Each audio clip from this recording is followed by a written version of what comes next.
अध्याय 1 और उसकी 23 आयत को पढ़ते हैं। यीशु ने उससे जोर कहा से बोलें। यीशु ने उससे कहा तेरा भाई फिर जो जी। उठेगा। जी उठेगा, जो नहीं है जी। छोटा सा वचन है, तेरा भाई फिर जी उठेगा। ध्यान से पढ़ना है। प्रभु का वचन है, उसको हम लोग गलत नहीं पढ़ेंगे, क्योंकि यीशु ये ने भी कहा तेरा भाई फिर से जी उठेगा। हालेलुया। आमीन। सब बोलो हालेलुया। हालेलुया। मेरे पीछे पीछे इस वचन को क्लेम करना है, इसको बोलना है। बोलिए मेरे पीछे पीछे, यीशु ने उससे कहा, यीशु ने उससे कहा, यीशु ने उससे कहा, यीशु ने उससे कहा, तेरा भाई जी उठेगा, तेरा भाई जी उठेगा। हालेलुया। हालेलुया। हालेलुया। हालेलुया। तेरा भाई जी उठेगा। यीशु ने किससे कहा?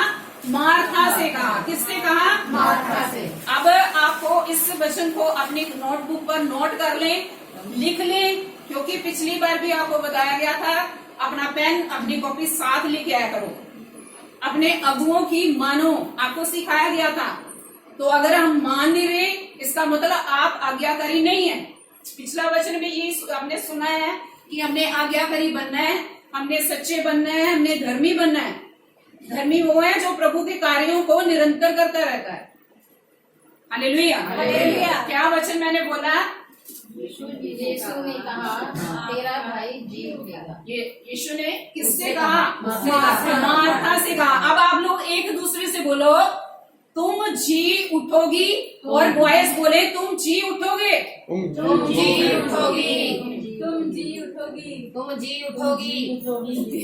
हालेलुया। हालेलुया। हालेलुया। हालेलुया। इस वचन से हम सीखते हैं, यीशु ने मार्था से कहा, उससे कहा तुम्हारा भाई जी उठेगा। क्यों यीशु ने उसे कहा?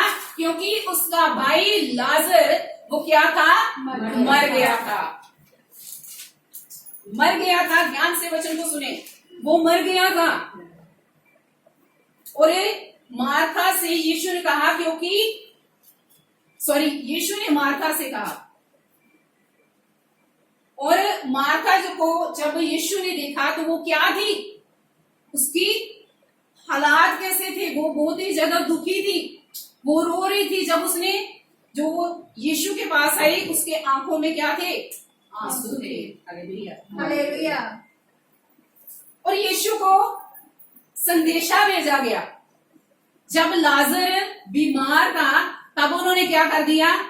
इससे पहले जब हम इस वचन को 11 अध्याय से स्टार्टिंग से पढ़ेंगे तो इसमें बताया गया है कि लाजर जो था उसकी 2 बहनें थी। उसका एक का नाम था मार्था और दूसरी का नाम था मरियम। और इन तीनों से यीशु मसीह बहुत प्रेम करते थे। और क्या हुआ कि लाजर बीमार हो गया। बीमारी के कारण क्या हुआ? उसकी मृत्यु हो गई। बीमारी के कारण उसकी मृत्यु हो गई। लेकिन जब वो बीमार था, बीमारी के हालात में मार्था और मरियम ने प्रभु के पास क्या भेजा? संदेश भेजा कि आपका दोस्त, आपका मित्र लाजर जो है वो बीमार है, आप आइए प्रभु और उसे क्या कर दीजिए? चंगा कर दीजिए। हालेलुया। हालेलुया। आप उसे चंगा कर दीजिए। लेकिन यीशु मसीह के पास ये मैसेज पहुंचा, लेकिन यीशु मसीह जिस जगह पर थे उस जगह पर वो कुछ और दिन ठहर गए।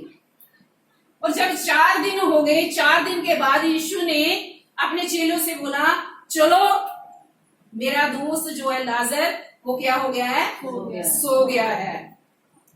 और चेले बोलने लगे सो गया तो वो उठ जाएगा। उन्होंने क्या बोला? स्वाभाविक बात बोली कि अगर वो सोया है, जैसे हम भी सोते हैं रात को, तो क्या हो जाएगा? हम उठ जाएंगे, सुबह उठ जाएंगे। सोए तो कोई बात नहीं, फिर क्या हुआ? लेकिन लाजर, यीशु मसीह क्या बोल रहे थे? उसकी मृत्यु के बारे में बोल रहे थे कि वो मर गया है। उन्होंने असल में हमको बता दिया कि मेरा मित्र लाजर जो है वो मर गया है। हालेलुया। हालेलुया। यीशु मसीह जब उस गांव में पहुंचे, बैतनिया में पहुंचे, तो मार्था को पता चला कि प्रभु यीशु मसीह गांव में आ गए। Hallelujah. Hallelujah. Hallelujah. Hallelujah. Hallelujah. इसकी हम 21 आयत को पढ़िए। मार्था ने यीशु से कहा, जी। हे प्रभु, यदि तू यहाँ होता तो मेरा भाई कदापि ना मरता। हालेलुया। हालेलुया। क्या बोला?